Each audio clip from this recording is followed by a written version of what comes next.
Hey everybody, it's Janice with Creating Through Chaos. I'm going to start this project off with this sign that I got at Dollar Tree. So the first thing I did was take the tag off. Then I'm going to paint that top portion with a deep burgundy. And I'm going to try not to get it into the center, and I'm going to try not to get it on the second one down. And then I am also going to paint the third one down with this same deep burgundy color. Again, trying not to get it on either of the other sides of it.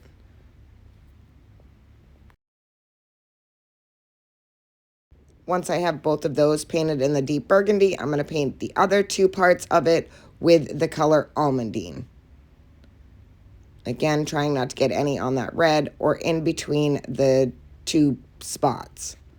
Once I have those all painted and they were dry, I'm going to take my antique wax and a paintbrush and fill in those slats in between each one with that wax. And then I'm just going to take my applicator and kind of blend everything together after I get that centers done. So just kind of blending this all together and then taking my antique wax and waxing the whole sign. So I did all the edges, all over everything that I painted, all of the top and the bottom of the sign. Just kind of went through and got the whole thing. And then you can take a paper towel or a baby wipe and wipe off the excess. You could skip this part completely if you want to. I wanted the rustic look, and I know the rustic look isn't for everybody, so if you don't want it to be rustic, you can skip the parts where you turn everything rustic. So once I had that all done, I am going to take and put the antique wax on the beaded hanger that came with it. So I'm just going to kind of hold them in my hand, and then I'm just going to start running my applicator along them until they were all stained.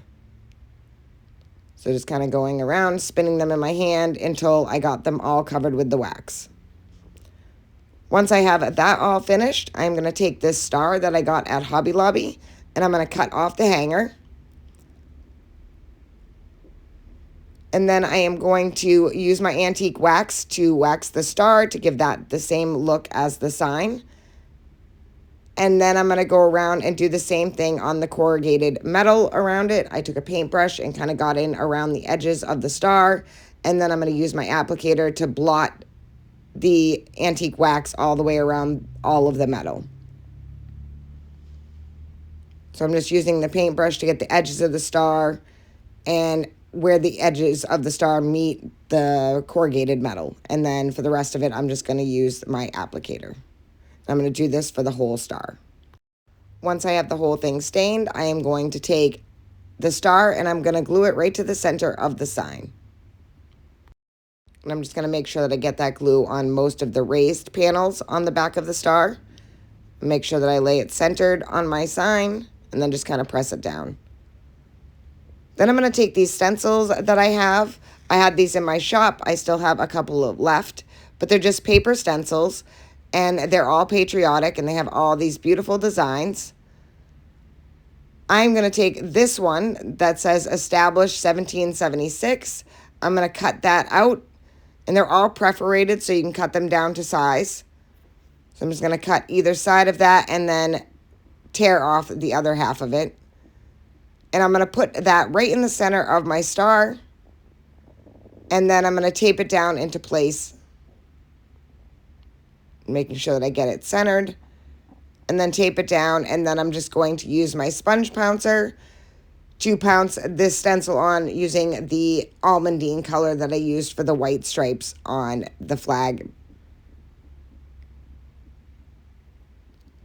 And again, just using a little bit of paint until I have it fully covered, blotting off any excess. And then once I have that all on there, I can peel this stencil right up. And how cute is that? Next, I'm going to take the antique wax and go over the top of that so it matches the same color almondine as the sign.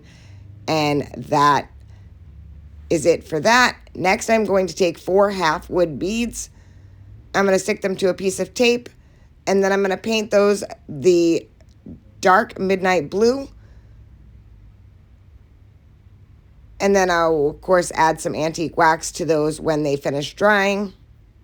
Once they were all dry, I'm going to take and add them to each corner of the sign.